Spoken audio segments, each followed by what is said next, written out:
Okay.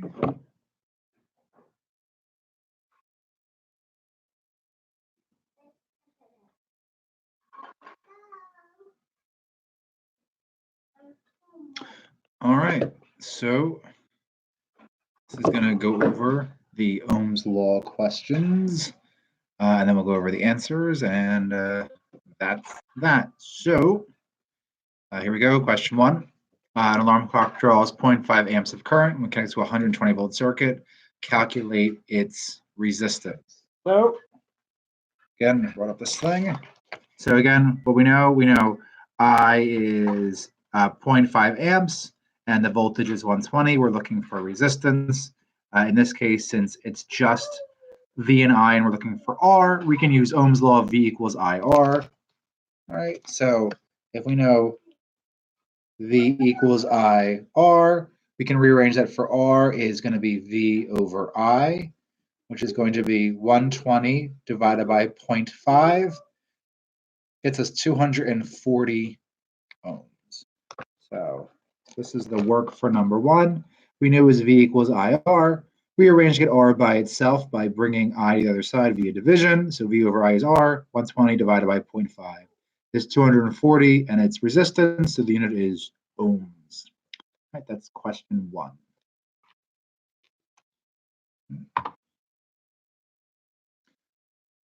Okay.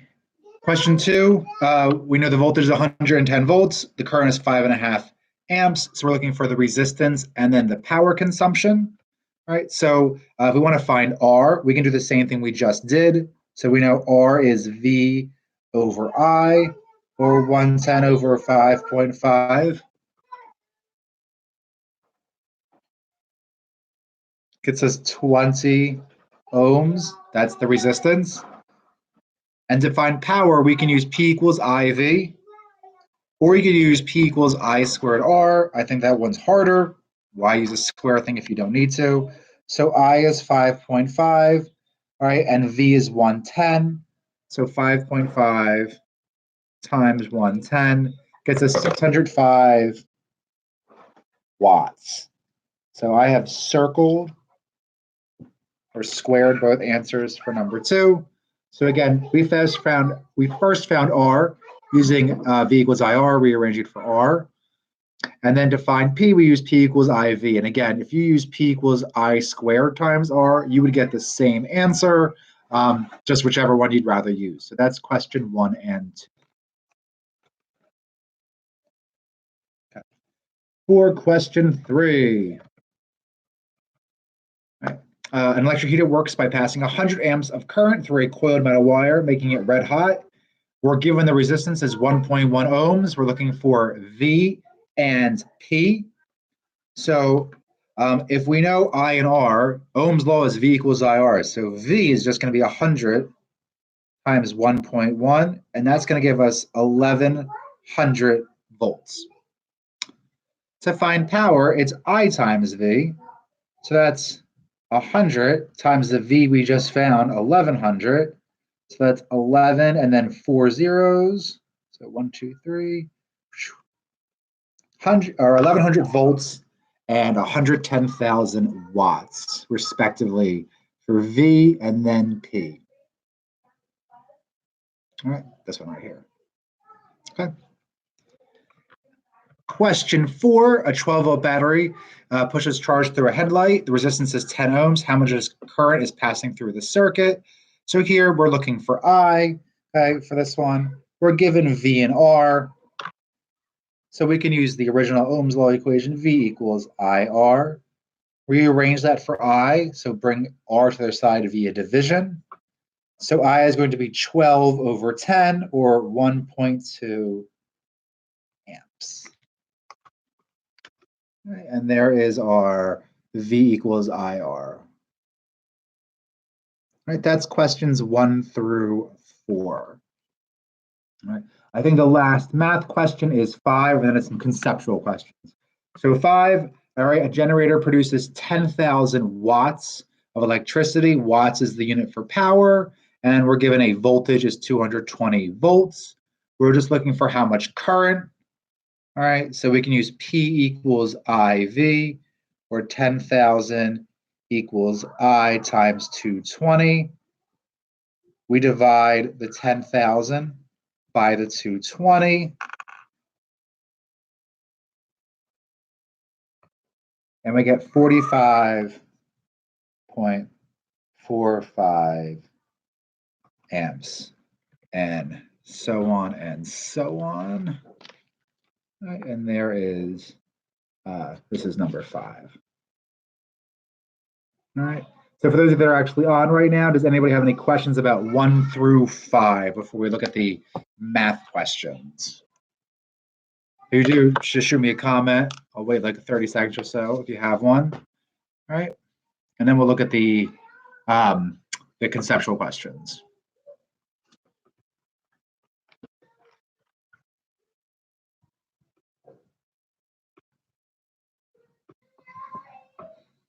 You guys are staying safe during this fun time and not driving everybody crazy in your house yet.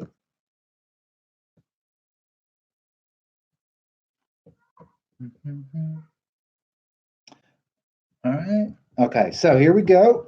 Let's look at number 6. Power companies transmit electricity through power lines with a constant power and high current. According to P equals I squared times R, what does this accomplish? Okay, so we've done these 1,000 times before. So there is our equation, okay? P stays constant. So P is not going to change. That means I and R are inversely related. As I goes up, R has to go down. So what do power line companies do? They don't alter their power rating, but by transmitting something at really, really high current, it makes the resistance really, really small. And that actually just makes it more efficient. So if you're looking at the answers, okay, which answer makes most sense based on that? Okay, creates a high voltage? Nope. Okay, it's not even the equation. Creates a minimal resistance? Yep. And uses less power doesn't make sense since the power is constant. So it's the middle one. It causes a minimal resistance. All right. All right, the next one, 7. Resistors cause the flow of electrons to slow down. This causes a decrease in what? So the flow of electrons is known as the current, all right? And think of, like in the videos, when you think of electric current, think of water running down a stream, all right? Just water moving down. As the stream gets condensed and more stuff gets in the way, all right, the current can't move as fast, or the current's going to have to decrease. Just like when you guys answered the question with you in the hallway, okay? If you're in the hallway, imagine we're back in school, okay? And you're in the hallway between periods, especially like 4, 5, 6, or 7 in front of the wigwam in the cafeteria, it's insanity down there, okay? Really high resistance, you can't move very fast, so the electric current doesn't move. As opposed to like if you are walking the hallways between class or during class, much emptier, right? Current goes much faster. So for this one, 7, as the resistance increases, this causes a decrease in current. All right, 8, what is true about a charged battery that is not hooked up to any device? Okay, a battery that is charged has voltage, and voltage is the same thing as a potential difference. So what does that mean?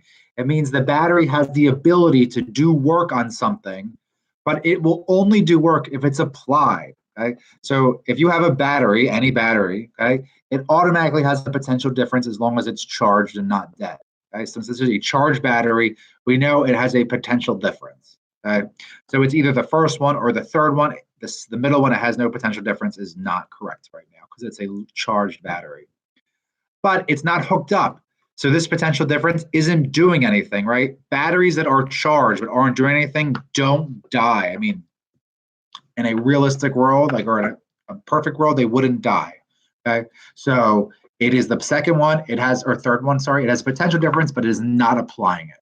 Right? If the battery was hooked up to something, then it would have potential difference and it's applying it. But if a battery is just sitting there, like if this marker was just a battery charged, it would have potential difference, but without it being applied, it just kind of sits there. It doesn't do anything. All right, 9. A device is hooked up to a constant voltage source of 10 amps of current, and 10 amps of current run through it.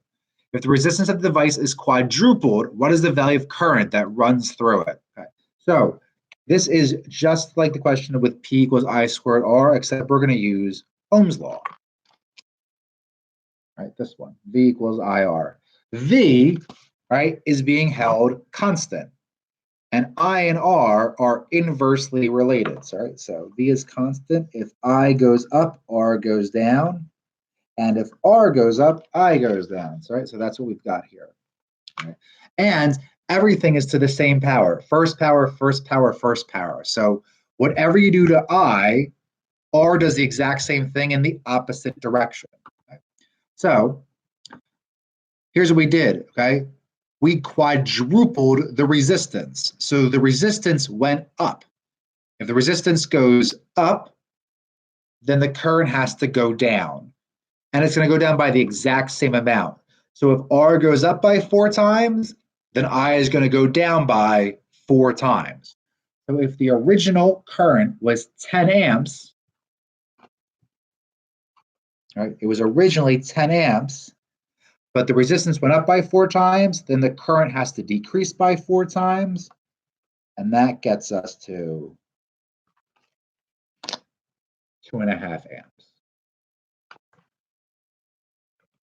Okay. So those are the 9 questions.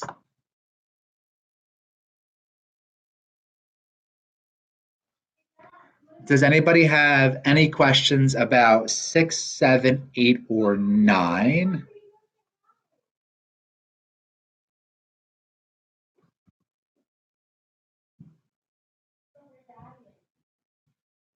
Any questions at all? Okay, yeah. And you want to say hi to everybody? You can say hi. Hi. Okay. Say hi, students. Hi, students. Okay. All right.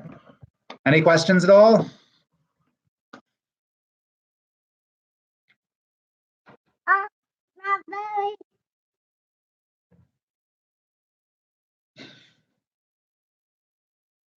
All right. If there are no questions, guys, awesome. If you have anything else, let me know. All right. Next week, we'll do a little more stuff with Ohm's law, and we'll do some stuff with circuits and all that good stuff. Your quizzes or your tests were graded from last week. All right. They're all up in Power School as well. And guys, have a great weekend. Enjoy the rest of your Friday. And I will see you later. You want to wave bye one more time, Zach? Yeah. You wave bye? Bye. See you guys later.